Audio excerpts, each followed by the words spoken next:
I'm Gary Venner, CEO of IFA Acquisitions, and I'm joined by Gemma Irvine, who's the HR lead and director of HR People Support, who run trusted outsourced HR partner support, where we continue our informative question and answer series on our YouTube channel to provide insights into helping buyers and sellers understand the benefits of using HR specialists for the buying and selling of IFA businesses for sound HR advice. The title of the next video is coming up on the screen now.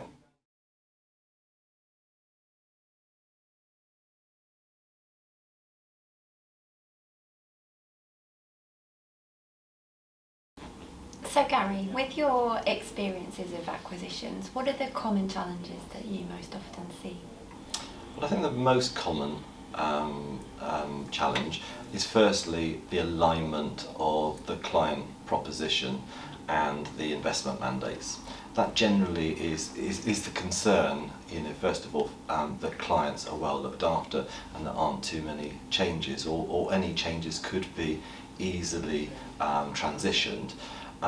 The second, I went into the second common, would be around people issues and staff.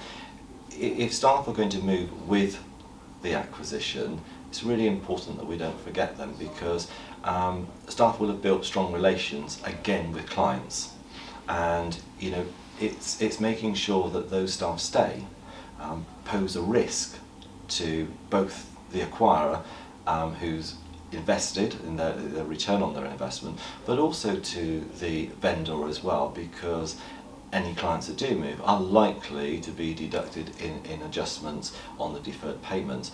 So it's really important we never forget the staff, and making sure that again there's an alignment there as well. And one other aspect is, for some vendors, they want to stay involved, sometimes through a lack of trust, others because they're not quite ready to retire quite yet. But if they do stay in the as an advisor post-sale for, let's say, a couple of years during the deferred period of the payment terms, it's just being careful from that acquirer's point of view. The integration to successfully happen really needs to happen when the clients have bought into their wider business. So that's the other sort of challenge that we have, making sure that the vendor will let go and will go to move those clients over to the wider business as well. So those, I would say, were the three most common challenges that we face. Absolutely. So you mentioned about kind of integration, and that element of culture is so important in kind of making sure it's successful longer term. How do you align the culture fit at the start of the acquisition process? Yeah, I think it's totally important from a broker to make sure that we fully understand. That's why we ask lots of questions about acquirers and also our vendors about what's really important. How do they, how is their client proposition put together as well? Understanding how they remunerate staff and what's in place there as well, because the cultural fit is of vital importance. And it's going to be difficult if they are miles apart. It's likely to really sort of throw up that this is not going to work and there will be cracks. So asking plenty of questions, a broker needs to think about that before it does its recommendations. But secondly, when a vendor and a buyer meets, it's really important that they start to sort of really ask those questions early doors, because it will either do two things. One is show cracks, or else it will bind the relationship. That's brilliant, because that's exactly what we do, and we just like to see that there is a sort of a parallels really in that client-centric proposition. Absolutely. So at the kind of the first meeting of the seller and the acquirer, how soon after do you start to put people at the top of the agenda? Yeah, I think people need to be right at the top right from the beginning, because again, it's a wish list for vendors, and what are they looking for out of this deal, and almost on every occasion, people is normally right up there. So from that point of view, it is important that there are discussions about what's going to happen, for instance, particularly if there's staff involved, or clients.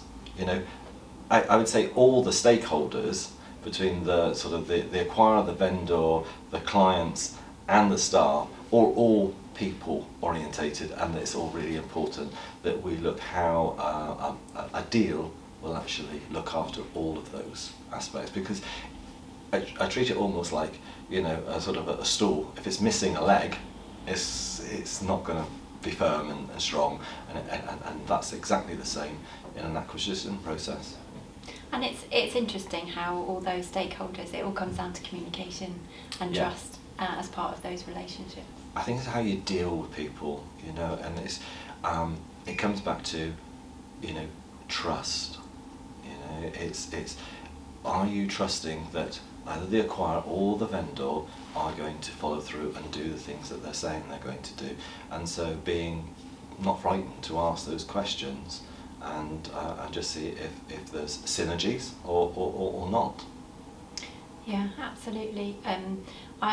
From an HR perspective, obviously that trust and the relationship and delivering on what's been said is key, and from a staff perspective, that's vital to ensure that if you're showing a united front from a vendor and an acquirer perspective, as through the consultation process, you've got kind of that relationship is already kind of using that trust basis. Yeah, and it gives a great forum, doesn't it, to ask open questions and to hear the answers, you know. And I think if the answers aren't fully understood, it's being then to probe and to find out more, which is important.